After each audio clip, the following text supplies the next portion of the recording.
Miaraho ya mwambĩrĩrio wa kiumia mwena wa Garden City Thika Road.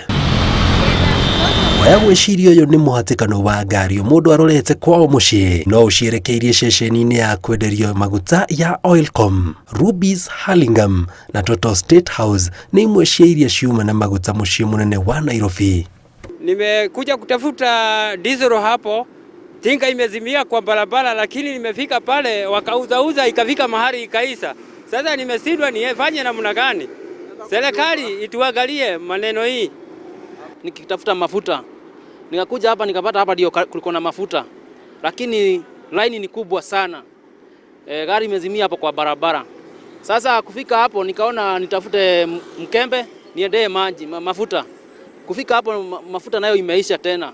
Nikabidi Morete thirikari icarie kihonia gĩa thĩna ũyũ ũrĩa ũrorete kwĩnĩkĩrĩra kiumia gĩa gatatũ amwe kũrĩa marathiĩ na mwĩhoko wa gũteithĩka megũkoraga rũgano no ta rũrũ. Sasa nasikia sijui na huku sijui Rohesabu sijui wapi na huku Kasarani kuna mafuta. Ndio sasa naenda na mguu. Kutoka 8 najaribu kama sasa nilikuwa nangoja hiyo laini ipunguke ndio tena niingie hapo ndio at least nianze trips. Kaunti ya Kisii kumana na wĩingĩ wa atwarithia ngari na nduthi matiuma na wĩki tiga kũiga ngari na nduthi ciao keheri na kwara raini na mĩtũngi na ibũyũ kũgeria gũthara mathaa makĩgayana maguta matanathira. Kama jana kulikuwa na mlongo kubwa ya magari huko, mafuta ilipoisha hapa wengi walazimishwa kulala hapa.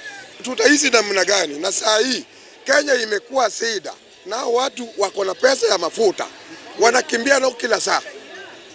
Ukiona baba ako na ndege anakimbia nayo, ukiona Ruto ako na ndege. Sasa sisi tutaishi namna gani?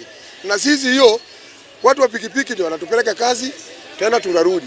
Thogora wa maguta nĩ wĩrĩgĩrĩirwo gũcenjia igĩkinya tarĩki 14 mweri ũyũ, tarĩki ĩrĩa rũhonge rwa gũthũrima thogora wa maguta EPRA ĩtabanagia mogarũrũku ma mathogora ma maguta bũrũri-inĩ. Ngĩribotera Inooro TV, njĩtagwo Njenga Wambui.